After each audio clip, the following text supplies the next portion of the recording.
It's a helpless situation out there. Let's go on to Coco McAvoy. She's in Altadena, and you can see that van just burning behind you.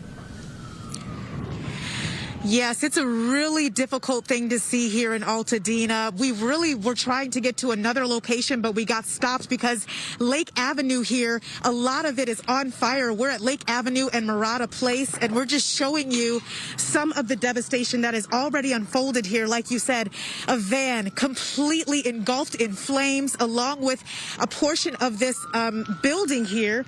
But when you go down the street as well, you can see that there are homes on fire in this neighborhood. A lot of people have been fleeing. I actually spoke to a family before I got on air with you who was telling me they don't even know where to go. They just packed up their family, they packed up their dog, and they tried to get out as soon as possible. We're walking here now towards Lake Avenue because we want to show you what's happening here. There are several emergency responders that are now coming to this area.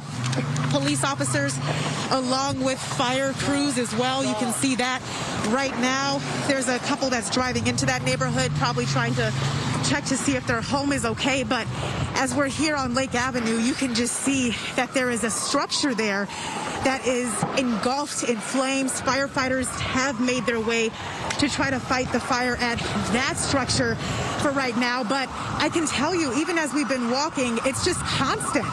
At one point, it's one building on fire. Firefighters are trying to fight that fire, and another fire starts immediately in the opposite direction from where they are. I can tell you, too, that there are really embers that are flying everywhere as well, so definitely a dangerous situation. That right there is an ambulance, so we're not sure if anyone is inside of any of these buildings or the homes that are engulfed in flames, but there are some people that are out here. Some people are getting video.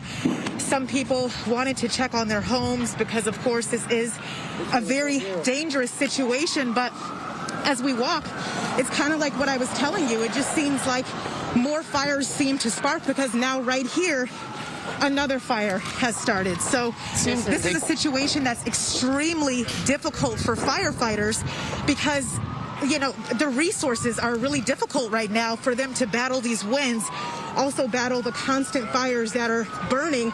And it looks like that might be some type of truck that's on fire. I can't tell right now because of the plume of black smoke as well, but it's just constant. A lot of fires all around us. And Coco, so we were just with Gigi in the Palisades. They are not able to access water, the fire officials in that community, and they're just having to stand there helpless watching these structures burn. It looks like I see water flowing down the street. It looks like they seem to have water out there. What's their water situation like?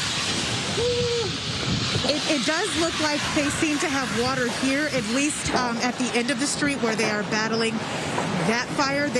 They're trying to get that one under control, but like I said, more keep sparking. And I also tell you that a lot of explosions are happening as well as even in this area because of what's burning. Yeah. I'm hearing that, Coco. I know it's disorienting where you are, but I wonder if those are cars that are exploding, if it's power lines. It seems like there's a number of, are those apartment buildings or buildings that are under construction, but just big buildings in that area that are on fire. Like a main thoroughfare. That's exactly right. This building, for example, right here is under construction, and there's also what appeared to be a big truck that burned that's now on fire. I think from what we're seeing, a lot of it is vehicles that are exploding right now, but there are also houses that are on fire as well because the fire continues to jump. But as you see, this fire is really growing rapidly here, so I'm sure that fire crews, once they try to get that structure just right next to us under control, they will probably end up moving to this part of the fire as well, but a lot of emergency crews are in this area. I'm looking at this gentleman who's in the middle of the street taking video, not advised. Anybody who's in that area just needs to get out of the way and make room for fire crews and first responders to be able to do what they have to do, because it seems like in where you are right now, everything is on fire. Coco, it's just spotting everywhere in that neighborhood right now.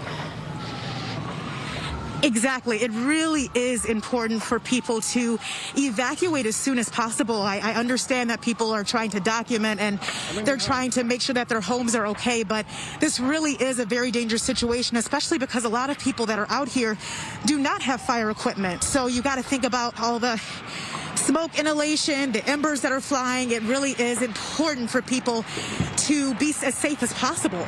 Yes. Thank you, Coco, for being out there for us. Please take care of yourself. If you feel unsafe at any moment, get out of there.